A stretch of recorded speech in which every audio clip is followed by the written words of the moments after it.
Bugün internette doğan ve kısa sürede korku dünyasında efsane haline gelen ürkütücü bir figürü konu alan Slender Man filmine dalıyoruz.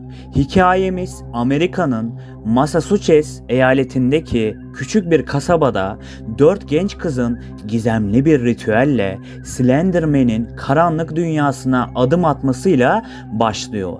Başta bu hikayeye pek inanmasalar da içlerinden biri ansızın kaybolduğunda geri kalanlar gerçeğin düşündüklerinden çok daha korkutucu olduğunu fark ediyor.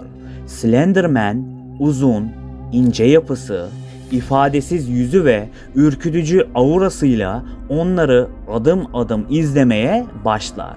Gençler bu gizemli varlıktan kurtulmanın yollarını aramaktadırlar. Ancak Slender Man'in pençesine bir kez düşen için kurtuluş gerçekten mümkün müdür? Gelin şehir efsanelerinden beyaz perdeye uzanan bu karanlık varlığın filmi hakkında şimdiye kadar anlatılmayanlar neymiş birlikte inceleyelim.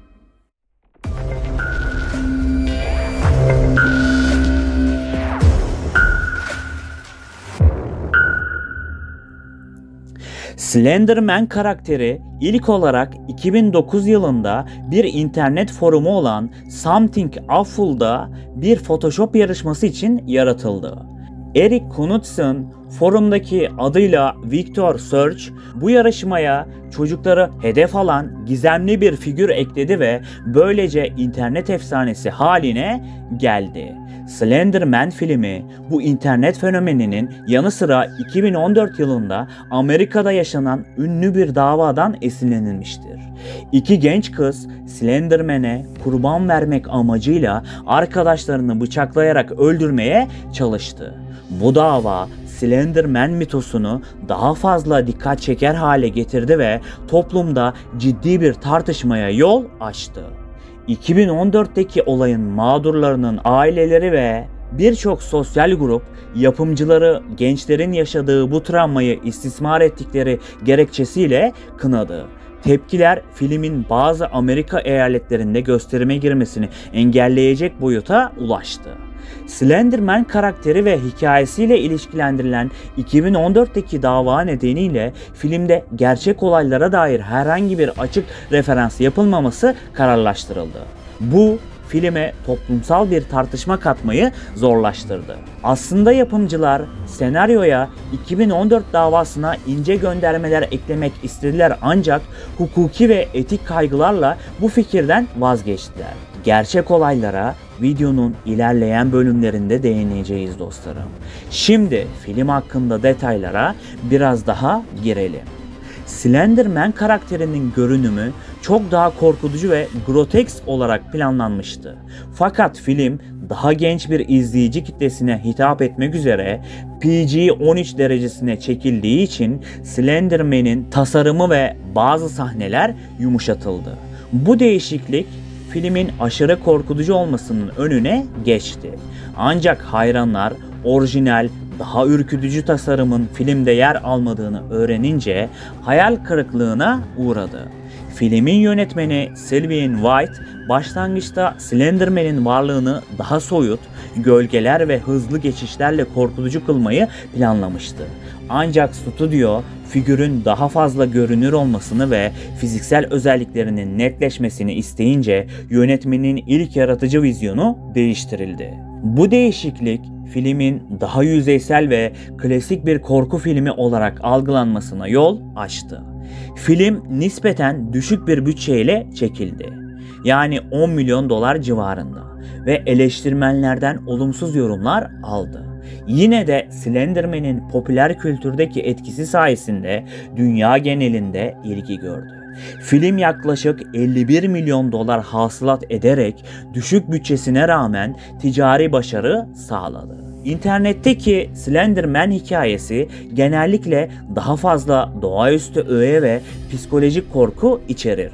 Ancak film versiyonu karakterin ürkütücülüğünü tam olarak yansıtamamıştır. Bu durum filmin korku atmosferini etkilediği için birçok izleyici tarafından hayal kırıklığıyla karşılanmıştır. Filmin çekimleri sırasında bazı garip olaylar standart olarak yaşanmıştır. Çekim ekibinden bazı üyeler Slenderman'in gerçek bir varlık olmasından korkarak sette tuhaf olaylar gördüklerini veya hissettiklerini belirtmişlerdir. Bu olaylar setin ışıklandırmalarında meydana gelen beklenmedik sorunlar, cihazların durduk yere çalışmayı durdurması ve bazı sahnelerde tuhaf seslerin duyulması gibi küçük, açıklanamayan olaylardı. Prodüksiyon sürecinde senaristler ve yönetmen Slenderman'in internet efsanelerine derinlemesine girmemeyi tercih etti. Bunun yerine karakteri daha basit bir tehdit olarak tanıttılar. İnternetteki orijinal hikayelerde Slenderman'in daha karmaşık bir doğası ve farklı insanları manipüle etme, zihinsel olarak kontrol altına alma gibi özellikleri varken filmde bu yönler çok yüzeysel işlendi. Filmin orijinal finali daha ürkütücü ve açık uçlu olacak şekilde tasarlanmıştı. Bu finalde Slenderman'in varlığının tüm kasabayı etkisi altına aldığı bir sahne yer alıyordu. Ancak stüdyo izleyicilere daha belirgin bir son bırakmak amacıyla finali yeniden çektirdi. Bu yeniden çekim filmin korkutucu atmosferinin bir kısmını yitirmesine yol açtı. Şimdi Slenderman efsanesinin bir internet masalından çok daha fazlası haline geldiği gerçek dünyada yaşanan ürkütücü olaylara bir bakalım dostlarım.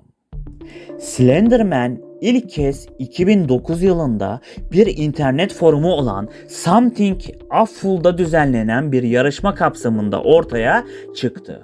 Bu yarışmada katılımcılardan sahte paranormal fotoğraflar oluşturmaları istendi. Eric Knudsen bu yarışmaya esrarengiz bir karakter ekleyerek katıldı. Uzun, ince, yüzü olmayan ve siyah takım elbiseli bir figür olan Slenderman.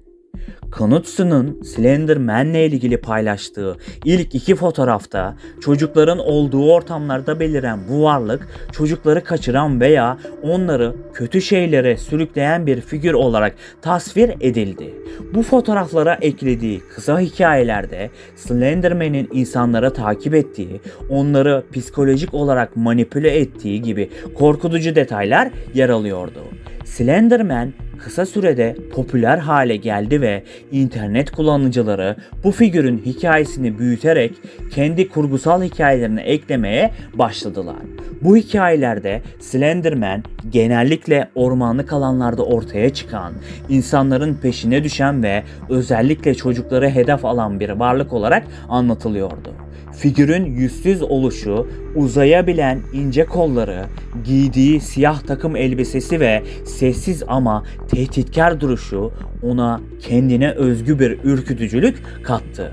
Ayrıca Slenderman'in etrafındaki varlıkların zamanla zihinsel olarak etkilenmeye başlaması, halüsinasyonlar görmeleri veya kaybolmaları gibi detaylar da efsaneyi daha da derinleştirdi. İnternetin etkisiyle Slenderman hikayeleri hızla yayıldı ve karakter video oyunlarından kısa filmlere, çizimlerden forumlara kadar birçok farklı ortamlarda işlenmeye başlandı. En popüler örneklerden biri 2012 yılında yayınlanan Slender The Eight Pages adlı bağımsız video oyunu oldu. Oyuncular Slenderman'den kaçarken ormandaki notları toplamaya çalışıyordu. Oyunun yarattığı gerilim ve korku Slenderman efsanesini bir üst seviyeye taşıdı ve dünya genelinde daha geniş bir kitleye yayılmasını sağladı. Ancak bu kurgusal karakterin yayılmasıyla birlikte Slenderman hikayelerinin gerçek olduğu sanılmaya ve bazı gençler tarafından ciddiye alınmaya başlandı. Özellikle gençler ve çocuklar üzerinde Slenderman'in korkutucu etkisi hızla büyüdü. Birçok internet hikayesinde yer alan detaylar gerçek gibi algılandı ve bu karaktere dair saplantılar gelişti. Bu saplantıların en korkunç örneği 2014'te Wisconsin'de gerçekleşen ve iki genç kızın bir arkadaşlarını Slenderman'e kurban etmek istemesiyle sonuçlanan olay oldu. Bu olaya geçmeden önce şunları da söylemek istiyorum dostlarım. Slenderman'in kökenleri bir internet şakasının nasıl kontrolden çıkarak bir korku ikonuna dönüştüğünü ve insan psikolojisi üzerindeki etkisinin ne kadar güçlü olabileceğini göstermektedir. Bu figür modern çağın bir ürünü olarak internet kültüründe var olmuş ancak psikolojik etkileri ve toplumdaki yankılarıyla gerçek dünya üzerinde iz bırakacak kadar güçlü bir mitos haline gelmiştir. Tarih 31 Mayıs 2014 yılını gösteriyordu. Amerika'nın Wisconsin eyaletinde Waukesha adlı küçük ve sakin bir kasabada akıl almaz bir olay meydana geldi. 12 yaşındaki iki kız çocuğu Anissa Weier ve Morgan Geyser sınıf arkadaşları Peyton Letter'ını Slenderman'e kurban etmek amacıyla korkunç bir plan yaptılar. Anissa ve Morgan haftalarca Slenderman ile ilgili korkutucu hikayeler okuyarak ve internet üzerinde yer alan içerikleri inceleyerek onun gerçekten var olduğuna ve onları takip ettiğine inandılar. Slenderman'in onları ve ailelerini koruması için ona bir kurban vermeleri gerektiğine dair bir saplantıya kapıldılar. Bu saplantı çocuk yaşlarında olmalarına rağmen onları akıl almaz bir şiddet eylemine sürükleyecekti. Olay günü Anissa ve Morgan arkadaşları Peyton'ı evlerinin yakınındaki ormanlık bir alana götürdü. Orada Morgan bir anda elindeki bıçağı çıkararak Peyton'a tam 19 kez bıçak darbesi vurdu. Planları Peyton'ı orada öldürmek ve Slenderman'in onları kabul edeceği Slender Mansion adlı hayali bir malikaneye kaçmaktı. Ancak mucizevi bir şekilde Peyton hayatta kalmayı başardı. Ağır yaralı halde ormandan sürüklenerek yola çıkmayı başaran Peyton bir bisikletçi tarafından fark edildi ve hemen hastaneye kaldırıldı. Doktorlar Peyton'un göğsüne saplanan bıçağın hayati organlarını milim farkla ıskaladığını belirttiler. Bu detay Peyton'un hayatını kurtaran şans anlarından biri olarak kaydedildi. Bu korkunç olay yalnızca Wisconsin'de değil, tüm Amerika'da ve dünya genelinde geniş yankı uyandırdı. Polisin yaptığı sorgulamalarda Morgan ve Anissa'nın Slenderman'in kendilerini sürekli takip ettiğine, ailelerini öldürmekle tehdit ettiğine ve bu korkudan kurtulmak için ona bir kurban vermeleri gerektiğine gerçekten inandıkları ortaya çıktı. Mahkemeye çıkan kızlar yaşlarının küçüklüğüne rağmen akıl sağlığı değerlendirmelerine tabi tutuldu. Morgan Geyser şizofreni teşhisi konulduktan sonra psikiyatrik tedaviye gönderildi.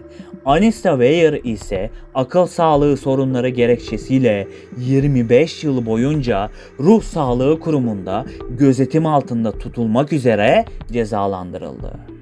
Bu olay Slenderman efsanesinin psikolojik etkilerini ve internet üzerindeki kurgusal karakterlerin bile insanlar üzerinde nasıl gerçek tehditlere dönüşebileceğini gösteren korkunç bir örnek olarak tarihe geçti.